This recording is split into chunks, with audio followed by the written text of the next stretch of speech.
জামিলা, আরে ও জামিলা, জামিলা, ও জামিলা। তুইও ডাক শুরু করেছিস? এরপর আবার তোর মুখ খুলেছিস। আরে তুই তোর জাদুর চোখে দেখ, আর আমাকে বল ওই বেঈমান শয়তান কোথায় লুকিয়ে আছে। যা হুকুম মালিক।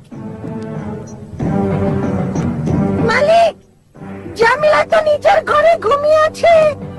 আমাকে দাঁড় করিয়ে নিজে ঘুমাচ্ছে।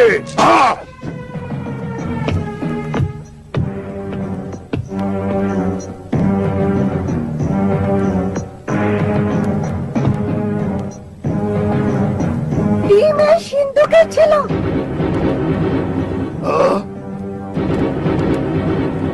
এ তো খালি পড়ে আছে। মালিক, ও আগেই বুঝতে পেরেছিল যে আপনি ডিম নিতে আসবেন, আর তাই সে হয়তো ডিম লুকিয়ে ফেলেছে আর এখন ঘুমের ভান করছে।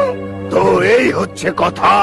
আর কি ভালো যে এতদিন যাবৎ সে আপনার বড় কোনো ক্ষতি করেনি।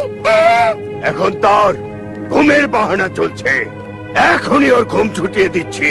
দাঁড়ান, একটু সাবধানে করুন মালিক, যেন এই চাবুক আমার কোনো ক্ষতি না করে। তোর চিন্তা নেই, তোর কিছু হবে না। আমাকে মাফ করে দাও, মাফ করে দাও, আমাকে আমাকে মাফ করে দাও। তুমি ভাই জিবরান? আমি এক আঘাতেই ভাই জিবরানের কথা মনে পড়েছে। কেন মাফ চাইছো? বের কর, এবার বের কর।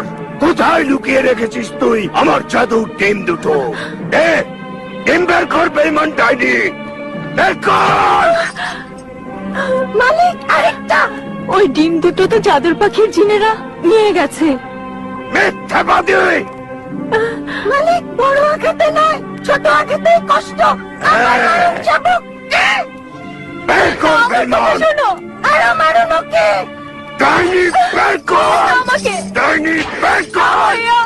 মিথ্যাবাদী! ভাইয়া, কোথায় রেখেছিস ডিম দুটো? কোথায় রেখেছিস বল, বল। ধোকা বাজবে।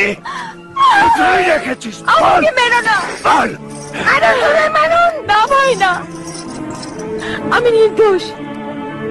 ওই ওই ডিম আসলেই জাদুর পাখির জিনেরা নিয়ে গেছে। আবারও মিথ্যা বলছিস? না ভাই না, আমি মায়ের কসম করে বলছি, আমি মিথ্যা বলছি না। তুই আসলেই সত্যি বলছিস? হ্যাঁ, আমি